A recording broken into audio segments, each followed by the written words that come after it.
What up, YouTube?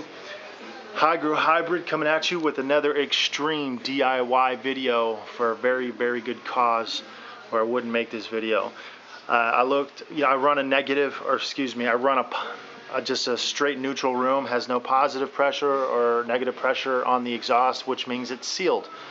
So I have to heat my lamps from external sources, either coming from the attic or coming from outside and exhausting directly outside.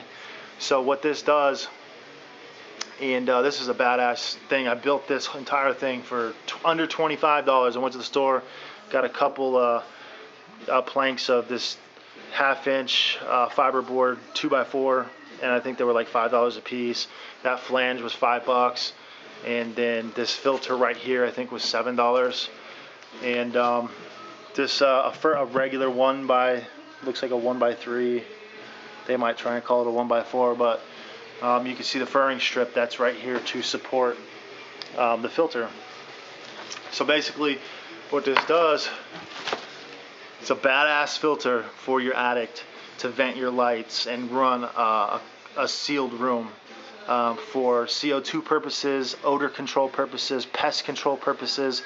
Running a sealed room has a lot of benefits, and if anybody has run a sealed room and they don't have a filter on their exhaust system that runs through their attic and exhausting out of the house, you guys know how dirty the light bulbs and the hoods and how much dust can accumulate on the glass and things like that, and how often you have to fucking clean it. And not only that, you know, bugs and shit, like if you're just running open lines, open duct lines, bugs and other things can potentially fucking get in there when you do go to clean the lenses and things like that. So to prevent that, I built my own filter. I'm kind of disappointed that I go to the shop and I wanted to just get a straight up 8-inch fucking, I asked them if they had any filters. It's $120, dude, for a fucking dust room. I just had to say, fuck that shit. I'll build that shit myself. And I'll build something that's fucking 10 times better. This is a standard 20x20 air filter here. And it seemed to be like the most common size and the most versatile size as far as different kinds of fabrics and filter screens and things like that. They even have one that's carbon. The entire thing is carbon, but that filter alone I think runs $14. But then again, I run a negative, or excuse me, I keep saying that. I used to run negative, not anymore. I run a sealed room, so I don't need carbon to scrub air that's not polluted with odors of cannabis. So this filter sits in the attic. It pulls air through. Show you. Pulls air through the filter, through the 8-inch port. You can see how I mounted that, and then I siliconed it as well if you can't see. And comes right here, and then I siliconed it again, a nice heavy bead of silicone. This is that flange, and then right here is an 8 to a 6 reducer, just so I can run my Vortex 6-inch fan right now.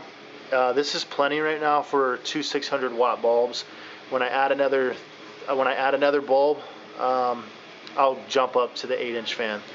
And basically, this is the brackets that come with the Vortex fan, and a couple 2x4s cut to length, and measured between the bracket and the box. And these support blocks are just kind of screwed in from the box right there. Pretty simple, really easy to make. And the entire box is run with silicone. If you can't see that, the entire thing is sealed.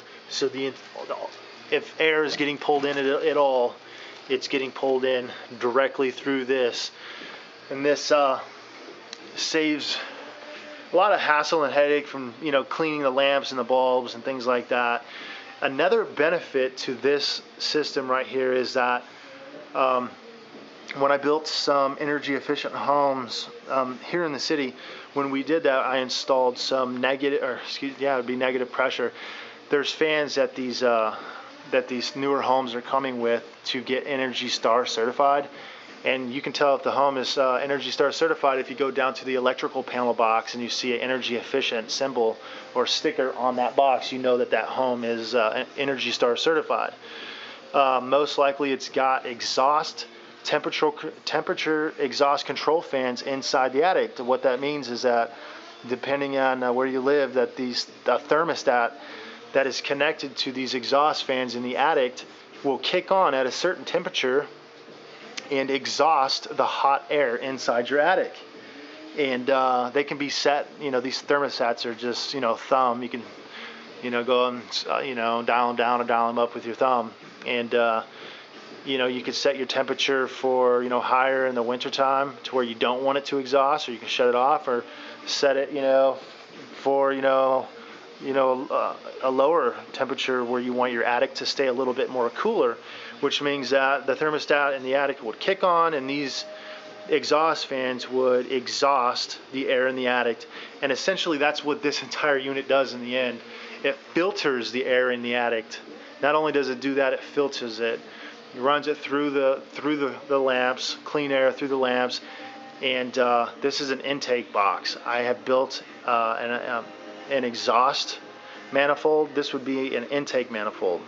Just correct myself if I screwed that up in the beginning. But I also built, along with this, an exhaust box.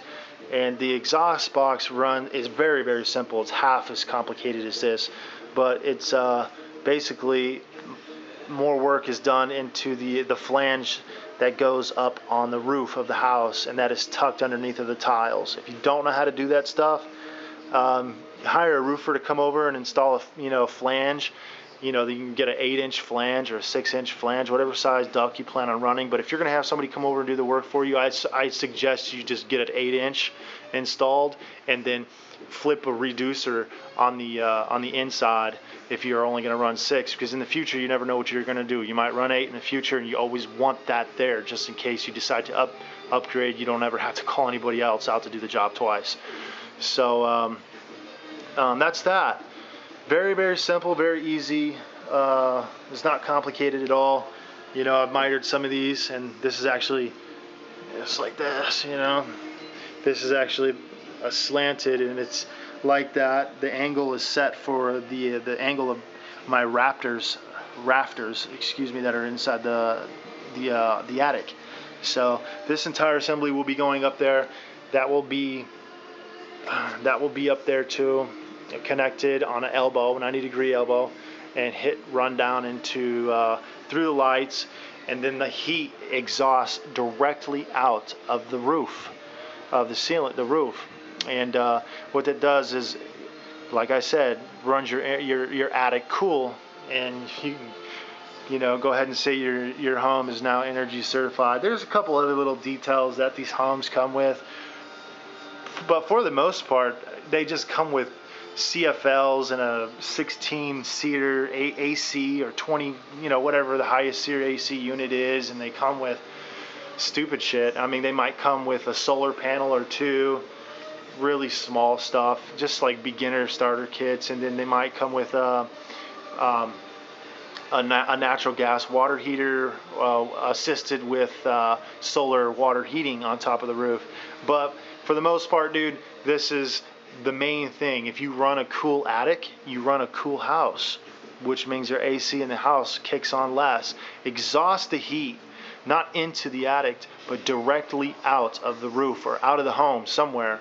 You don't want the heat to be gathering up in the attic, and it just getting hotter and hotter as the day goes on. So exhaust the heat directly out, and that's it. That's basically all this does, So I built something better than fucking Dust Room could ever fucking offer me. There's way more surface area on this thing.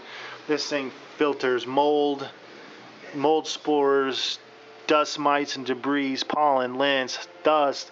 It's got electrostatic fibers that attract and capture allergens and things like this. Not that I really care about that, but I do care about the bugs and the mold and the pollen.